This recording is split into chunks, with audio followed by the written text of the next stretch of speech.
hapon po sa inyo. Sa ngayon guys, ako pauwi na. Pauwi na ako sa amin. Tatay Shuhang. Ito yung pangalawang linggo ng pagpasok ko sa school. Dahil sa totoo lang guys, syempre gusto ko pa rin mag-aral. Ito yung pangarap kong mag-aral noon pa men. Kahit nung unang-una ko palang sabak dito sa Hong Kong, ito talaga yung gustong-gusto ko.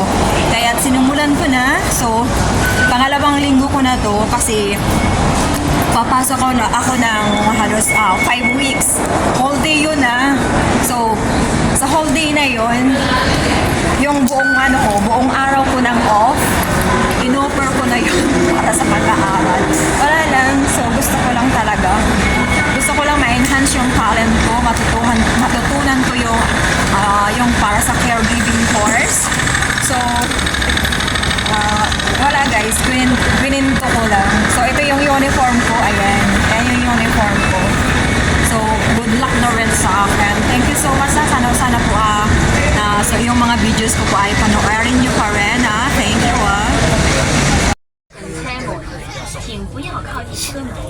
Please stand back from the train door. 请勿靠近車門，請不要靠近車門。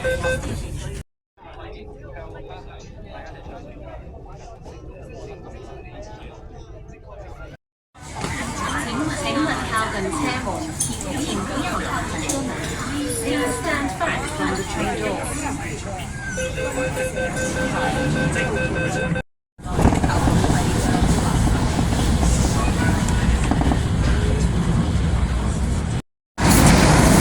Alam nyo guys, umalis ako sa amin, alas 6 pasado bago mag alas 7. Umalis na ako kasi nga 8:15 dapat na high school na ako, mga 30 minutes before. Syempre, ayaw ko namang mahuli, di ba? So, magang-maga akong gumigising, hindi kagaya noon. Gumigising ako o kaya umaalis ako ng bahay, halos pasado 12:30 o kaya uwad na. Pero ngayon talagang kailangan kong agahan yung pag-alis ko ng bahay at talagang kailangan kong on time na dumating sa school na pinapasukan ko. Alam mo guys, di naman basihan yung edad natin na kahit tayo may edad na hindi natin wala na tayong karapatang mag-aral pa rin tayo, di ba? So, yung kapatid ko, kasi nga kalalabas ko lang, 8 a.m. to 5 p.m. yung pasok ko. Yung kapatid ko dito, nag-iintay sa akin. Ayan na siya, hi! Kumusta na? Ayun yung aking mabait na kapatid. Hello, kumusta? Ano yun? Anong meron? Wala, naka-live kasi ako. Wow, sana all.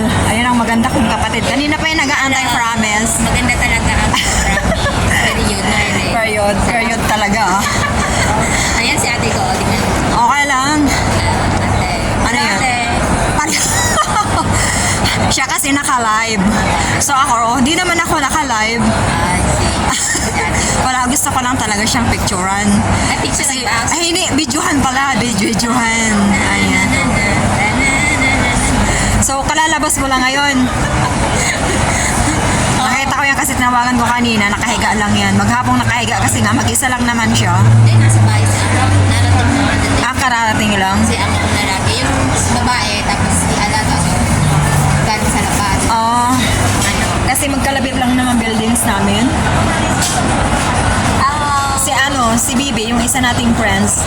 Wala. Hindi ko siya ka-chat. Hindi. Mets. Ito talaga yung paborito naming tambayan dito bago umuwi. O kaya nga, guys, dito ako talaga nagtatambay kapag ayaw kong gumala o pumunta kung saan-saan. O kaya minsan, kahit ako'y mag-isa lang, dito talaga yung talagang pinakatambayan ko. Diba? Pwede na, tipid na. Siyempre, pagkatapos namin kumain ng dinner, may prutas din kami, kaya't bibili kami ng prutas para kakainin namin mamaya. Kailangan ako kung anong mabibili ko sa ngayon. Si kapatid siyempre.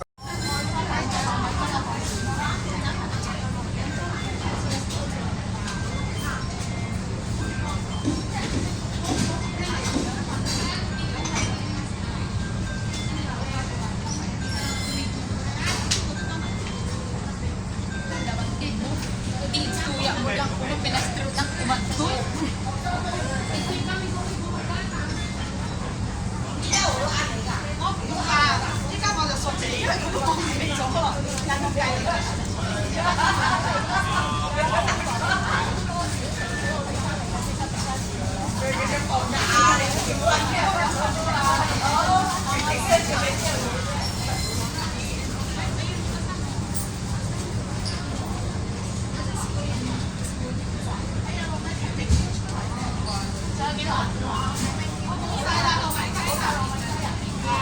na kami. Ito yung ulam namin ngayon.